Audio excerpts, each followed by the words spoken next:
সময়ে ছাত্র এবং ওস্তাদের মধ্যে যে ভালোবাসা থাকার কথা, সেটা মনে হয় একেবারে বঙ্গোপসাগরের মতো দূরত্ব বেড়ে গিয়েছে, অনেক দূরত্ব। শিক্ষকের সাথে ছাত্রের সম্পর্ক থাকার কথা একেবারে নিয়ারেস্ট।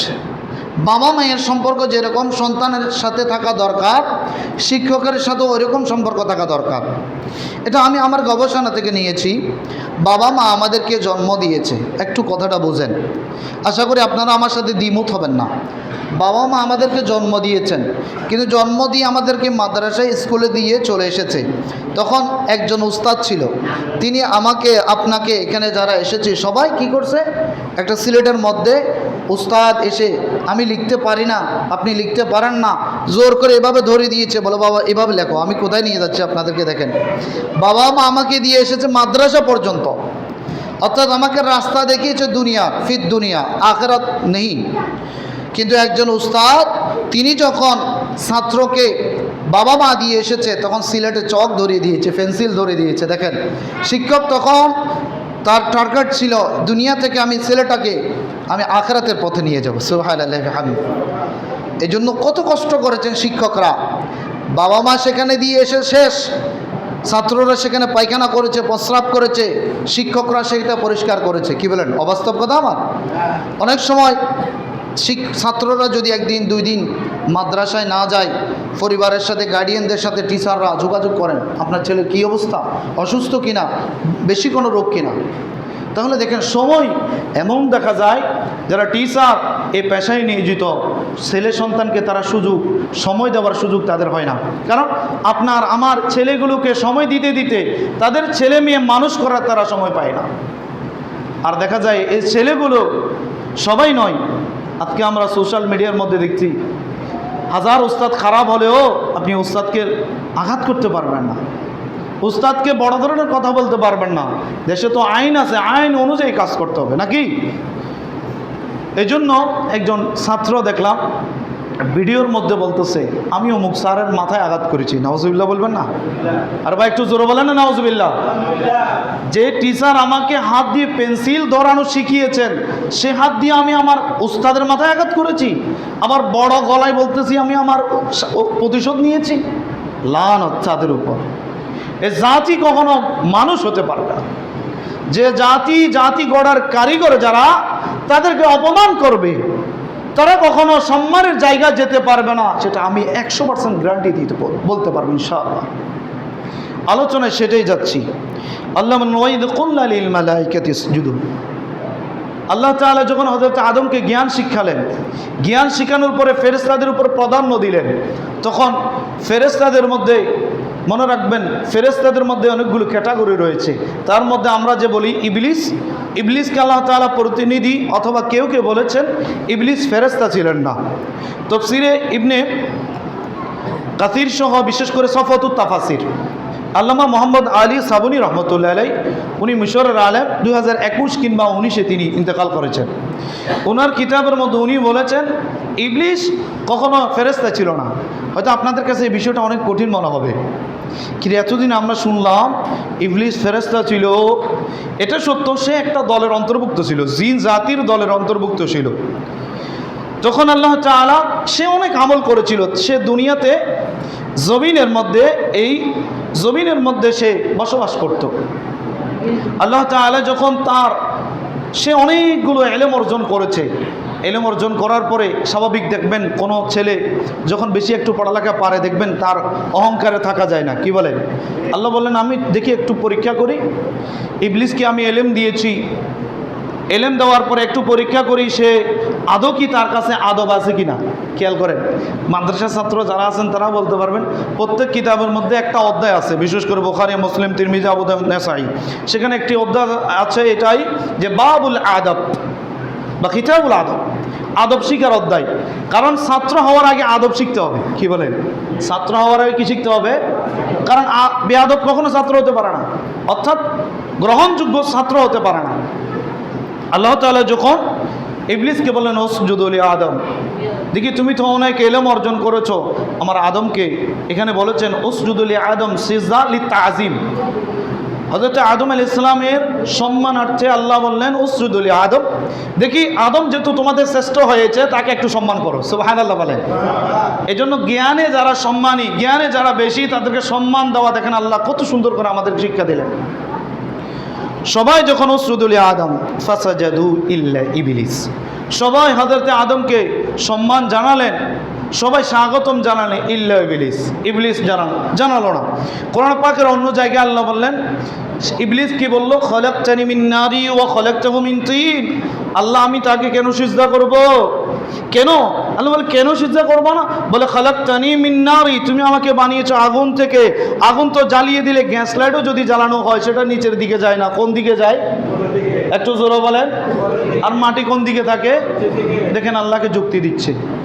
সূরাতুল কাহাফের মধ্যে বললেন ইল্লাল ইবলিস, আল্লাহ বললেন সেখানে ইল্লাল ইবলিস, সেখানে এভাবে এসেছে আন ইয়ামুরা রাব্বি, আন আমরা রাব্বি, সে আল্লাহ তাআলা যে আদেশ দিয়েছেন, আল্লাহ যে অর্ডার করেছেন, সে আল্লাহর অর্ডারটাকে এসে গ্রহণ না করে সে সেখানে যুক্তি খাটিয়েছে, সে তার তাকাব্বুরি দেখিয়েছে। আল্লাহ বলে তুমি যত ইবাদত করেছ সমস্ত ইবাদত আজকে এই হযরত আদমের তাজিম যদি তোমার অন্তরে না থাকে, এটি হচ্ছে আমার পৃথিবীর জমিনে প্রথম মাখলুক হযরত আদম, আমার প্রতিনিধি। খেয়াল করেন, এখানে মূলত হযরত আদমকে তাজিম নয়, কারণ হযরত আদম আলাইহিস সালাম হচ্ছেন আল্লাহর প্রতিনিধি। কার প্রতিনিধি? বা একটু কথা বলি, কার প্রতিনিধি?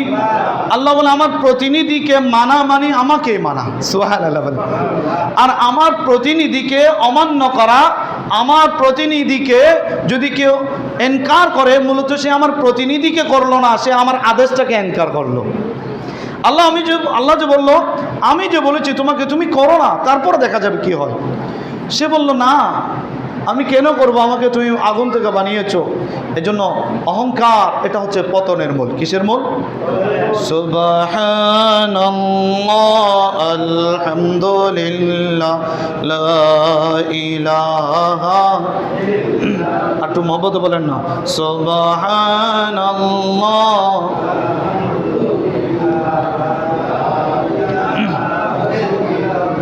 এখন দেখেন আল্লাহ তাআলা কোরআনে পাকের মধ্যে যতটুকু আমার মনে পড়ে সূরাতুল মুজাদালা, সেখানে বললেন আতকাকুম, তোমাদের মধ্যে সবচেয়ে বড় সম্মানী ব্যক্তি ওই ব্যক্তিগুলো যাদের অন্তরে তাকওয়া রয়েছে। তাকওয়া আইলি তাযীম, যার অন্তরে সম্মান আছে, সে যত বড় আলেম হোক না কেন, তার অন্তরে যদি সম্মান থাকে, ইজ্জত থাকে, আল্লাহ বলে তাকে আমিও ইজ্জত করি।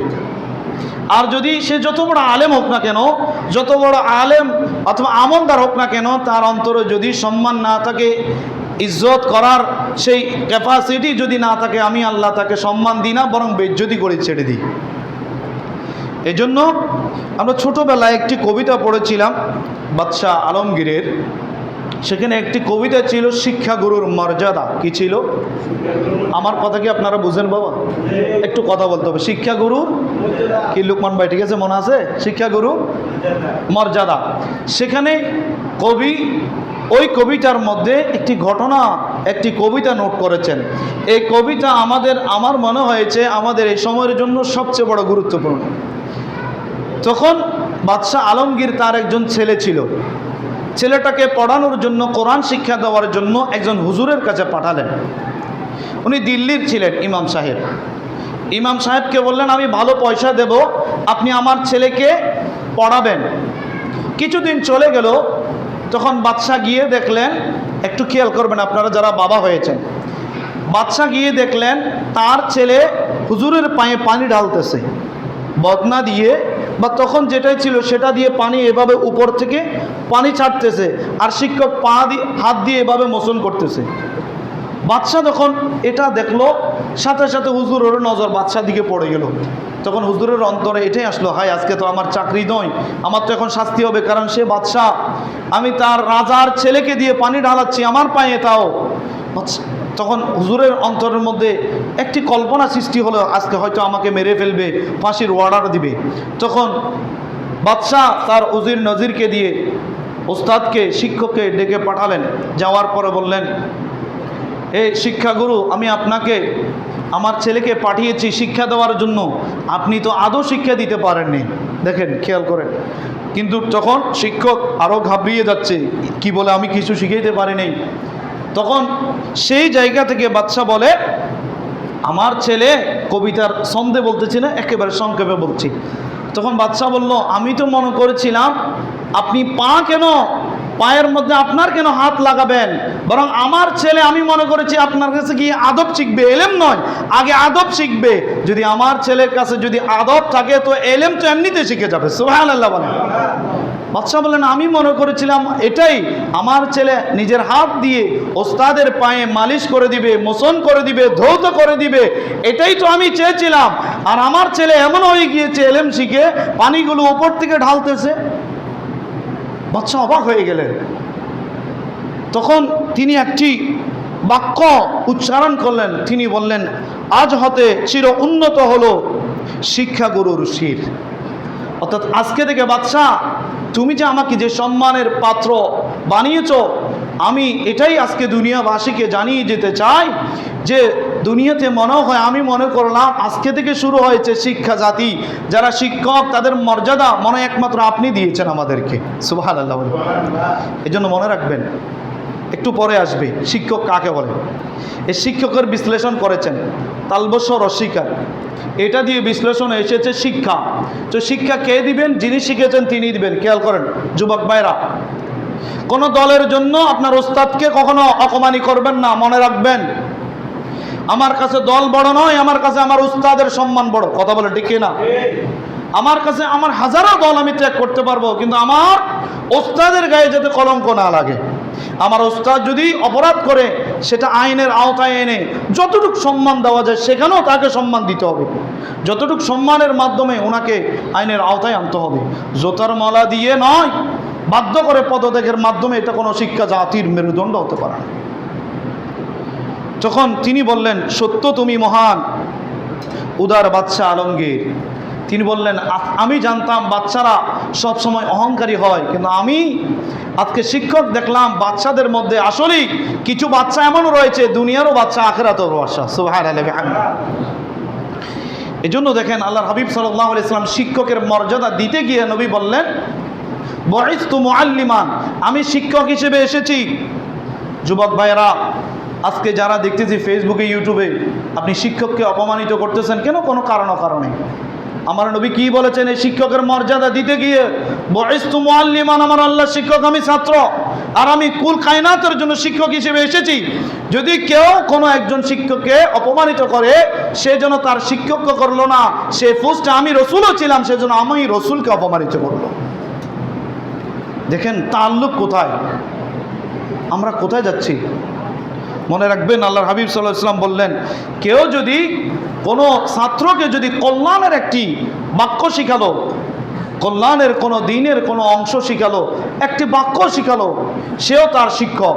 হযরত আলী রাদিয়াল্লাহু তাআলা আনহু তিনি কি বলেন দেখেন, তিনি বলেন, আলী রাদিয়াল্লাহু তাআলা আনহু তিনি বলেন, আনা আব্দুন, আমি বান্দা, আনা আব্দুন, আমি বান্দা, লামিনাল আল্লামানি হারফান, কেউ যদি আমাকে যদি একটি হরফও শিখিয়েছে সে আমার উস্তাদ। সুবহানাল্লাহ বলেন। কয়টি হরফ?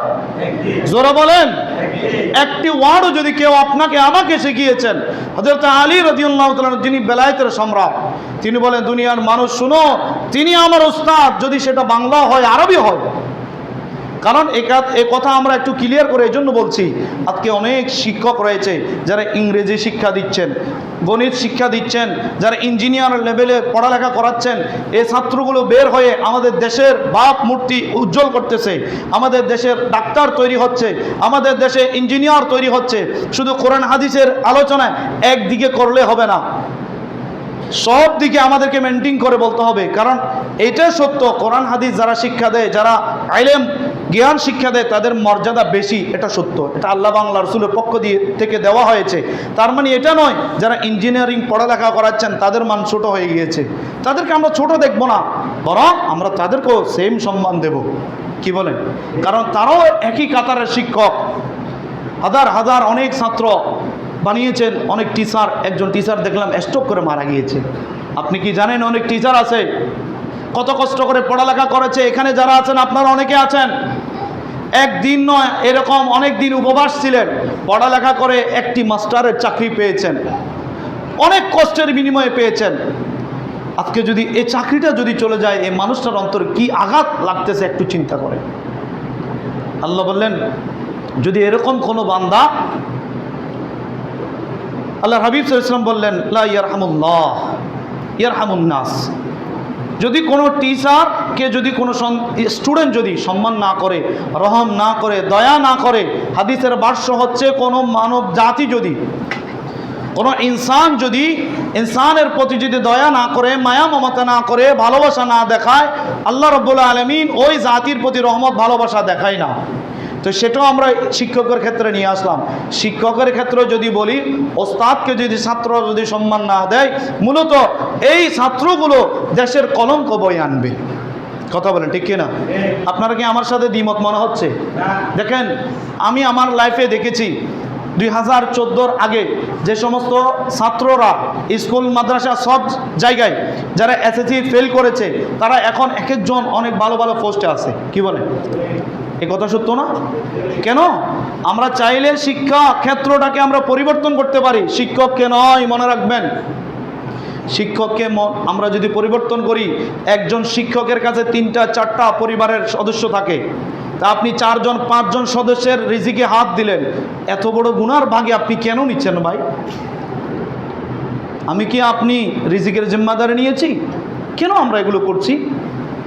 লাইভে এসে আমরা বলি, এটা তো আমাদের জন্য কলঙ্ক।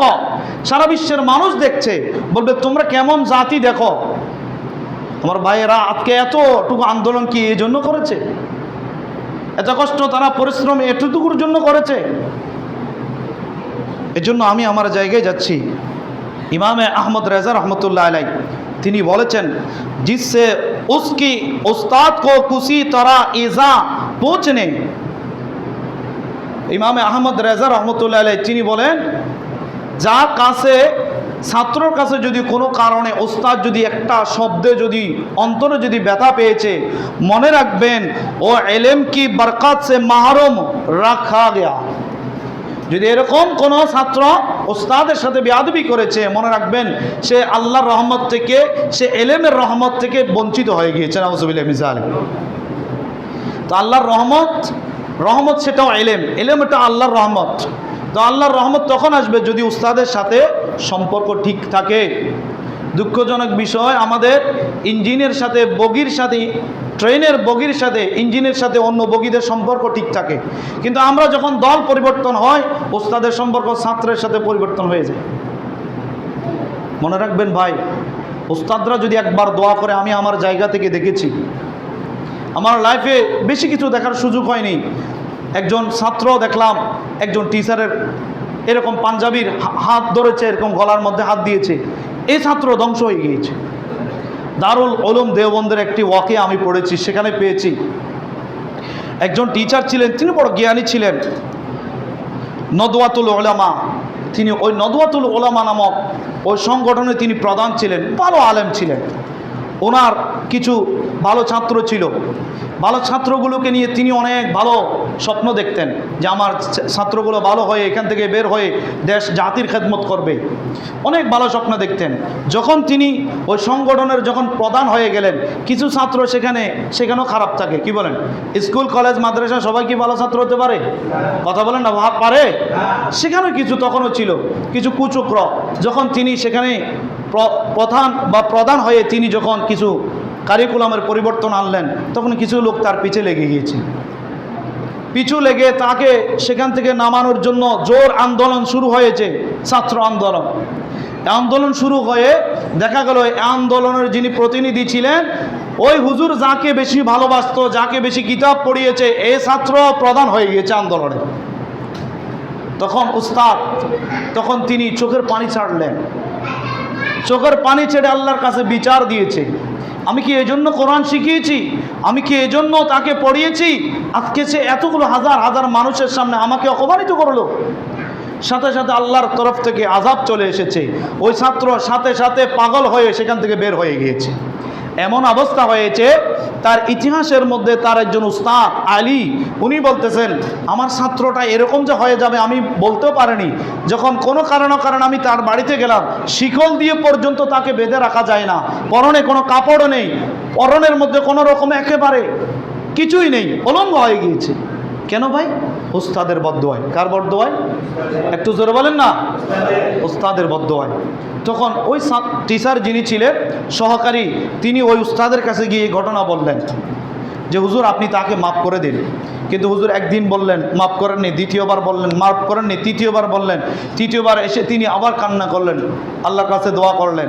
দোয়া করার কিছুদিন পরে ওই ছাত্র আবার ভালো হয়ে গিয়েছে। সুবহানাল্লাহ। আমি ছিলাম এই কথাই যে মা বাবা আমাদেরকে ঘর থেকে বের করে দিয়েছে মাদ্রাসা স্কুল পর্যন্ত। এই মা বাবার হকগুলো যে শিখেছি, মায়ের সাথে কথা কোন বাক্যে বলবো, মাকে কোন শব্দ ব্যবহার করব, বাবাকে কোন শব্দ ব্যবহার করব, সেটা যিনি শিক্ষা দিয়েছেন তিনি উস্তাদ। কথা বলেন ঠিক না? বাবার সাথে, মায়ের সাথে, পরিবারের সাথে, আত্মীয় স্বজনের সাথে কীরকম আচরণ করব, সেটা আমাদেরকে যিনি শিক্ষা দিয়েছেন, মসজিদে আসার যিনি আদব শিক্ষা দিয়েছেন, মা বাবাকে দেখলে সালাম দেওয়া, সেটা যিনি শিখিয়েছেন, আমরা যদি তাকে অপমানিত করি তাহলে আমাদের কপালে লানত ছাড়া রহমত আসতে পারে? হাদিরিন, ইমামে গজ্জালি রহমতুল্লাহ আলাইহি তিনি কত সুন্দর করে বলেছেন। তিনি বলেন কিসকি পেহচান আলম সে নেহি হতি।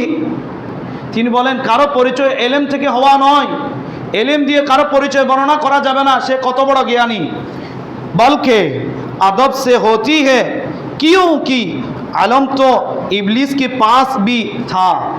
ইমামে গজ্জালি রহমতুল্লাহ আলাইহি তিনি বলেন এলেম দিয়ে কাউকে বিবেচনা করা যাবে না, কাউকে যদি বিবেচনা করতে হয় আদব লাগবে। কি লাগবে? ইমামে গজ্জালি বলেন লেকিন ও আদব সে মাহরুম থা। বলে ফেরেশতা যখন ইবলিসকে কেন বিতাড়িত করা হলো? বলে তার কাছে আদব ছিল না, সেজন্য সে আল্লাহর রহমত থেকে বিতাড়িত হয়ে গিয়েছে। এজন্য আমরা যারা এখানে এসেছি যুবক ভাইরা, আপন আপন জায়গা থেকে উস্তাদ যদি ভালো না লাগে, উস্তাদের বিপক্ষে কোনো কথা কাউকে বলা যাবে না। আমার ভালো না লাগে সেটা ভিতরে রেখে দিবেন, কিন্তু কাউকে যদি বলেন এই কথা একদিন না, খেয়াল করেন এই কথাটা একেবারে বাস্তব। আপনি কোনো মানুষকে আপন ভেবে কোনো কথা আপনার অন্তরের বলেছেন, দেখবেন একদিন নয়, 2 দিন নয়, 1 বছর, 10 বছর, 5 বছর পরে হলেও এই কথা যার বিরুদ্ধে বলেছেন, আমানত রেখেছেন, ওর কাছে ঠিকই চলে যাবে। কি একমত? কথা বলেন না? বাস্তবতা আছে না? এই জন্য কোনো কথা বলার সময় পারলে হজম করবেন। আমরা এমন হয়ে গিয়েছি, আপনি আমানত হিসেবে আমাকে বলেছেন, আমি যখন সুযোগ পেয়েছি ওই সুযোগে আপনাকে কীভাবে অপমানিত করব, তখন এই শব্দটা সেখানে ইউজ করি। সে তো কিছুদিন আগে তোমার বদনামি আমাকে করেছে। এই যে শুরু, তখন সেখান থেকে আমাদের ডিভাইডেড। এই জন্য ভাই আমাদেরকে মনে রাখতে হবে আদব বড় জিনিস। যুবক ভাইয়েরা, উস্তাদকে আমাদের জামিয়া আহমদিয়া সুন্নিয়া আলিয়া এখনও আমাদের ছাত্ররা কি সম্মান করে দেখলাম, সেখানে বড় বড় পয়সাওয়ালার ছেলেরা গাড়ি থেকে নেমে যায় যখন উস্তাদকে দেখে। এজন্য এলেম আসবে তখন যদি কারো सीना में आदब था, जबकि सीना में आदब भी नहीं था, उसकी सीना में इल्म भी नहीं आता। এলেম যদি কারো অন্তরে যদি চিরস্থায়ী জায়গা করার জন্য কেউ যদি মনস্থর করে, প্রথম তাকে উস্তাদকে সম্মান করতে হবে। উস্তাদ সেটা যে হোক, হিন্দু হোক, মুসলমান হোক, বৌদ্ধ হোক, খ্রিস্টান হোক। হযরত আলী বললেন একটি হরফ, সির্ফ এক হরফ, जो भी मैंने सिखाया वो मेरे उस्ताद है। হযরত আলীর ভাষ্য অনুযায়ী বোঝা যায় আমরা যদি উস্তাদকে সম্মান দিতে পারি, দেখবেন এই ছাত্রগুলো অনেক দামি ছাত্র আমি দেখেছি আমার লাইফে, কিন্তু উস্তাদের সাথে সাথে থাকতো। এই কারণে একটি উদাহরণ দিয়ে বলি, হযরত আনাস বিন মালিক রাদিয়াল্লাহু তাআলা আল্লাহর নবীর খাদেম ছিলেন। কি ছিলেন? একটু জোরে বলেন। আমার কথা আপনারা রাগ করতেছেন মনে হয়। হযরত আনাস বিন মালিক রাদিয়াল্লাহু তাআলা তিনি আল্লাহ রসুলের খাদেম ছিল, গরিব মানুষ ছিল। তার মা তাকে আল্লাহর নবী দরবারে দিয়ে আসলেন। ওনার উপাধি হচ্ছে খাদেমুর রসুল। হযরত আনাস রাদিয়াল্লাহু তাআলা তিনি তো মুসলিম ছিলেন, কিন্তু বুখারী কিংবা মিশকাতের একটি রিওয়ায়াতে এসেছে, সেখানে এসেছে আল্লাহ রসুলের একজন খাদেম ছিল যে ইহুদি ছিল। কি ছিল? ইহুদি। এই ইহুদি তখন মুসলমান হয়েছে আল্লাহর নবীর আখলাক চরিত্র দেখে। প্রথমে আল্লাহ নবীর সেবা করতেছে, কিন্তু আল্লাহ নবী তাকে কখনো বলেনি তুমি ইহুদি আমি মুসলমান। দেখেন, কোনো ছাত্র যাতে এই কথা না বলে সে আমার কিসের টিচার, সে তো একজন হিন্দু, খবরদার যুবক ভাই, বরবাদ হয়ে যাবে। একবার যদি ওস্তাদের মুখ দিয়ে বের হয়, আল্লাহ তোমাকে বিচার দিলাম, শেষ। আপনি যত বড় লয়ার হন না কেন, আপনার পতন একেবারে অতি তাড়াতাড়ি হবে। এজন্য হযরতে আবু হুরায়রা রাদিয়াল্লাহু তাআলা আনহু তিনি বলেন, ইদা মাতা ইনসান, যখন বনি আদম ইন্তেকাল করে, ইনকাতা আনহু আমালুহু ইল্লা মিন সালাস, বনি আদম যখন মারা যায় তখন তার সমস্ত আমলের দরজা, সে যে আমল করার দরজাগুলো বন্ধ হয়ে যায়, ইল্লা মিন সালাস, তিনটি আমল ব্যতীত। কয়টি আমল? তিনটি আমল। সেখানে বলেছেন কি, জারিয়াতুন সাদাকাতিন জারিয়া, প্রথম নম্বর হচ্ছে সদকায়ে জারিয়া। সদকায়ে জারিয়া কি? যেটা মসজিদে দান করা, মাদ্রাসায় দান করা। যেমন আমার যুবক ভাইরা দেখলাম আসার সময় রাস্তার মধ্যে মেরামতের কাজ করতেছে, এটাও একটি সদকায়ে জারিয়া। আল্লাহ তাদেরকে যায় তাদের খায়ের দান করুক, সকলে বলে আমিন।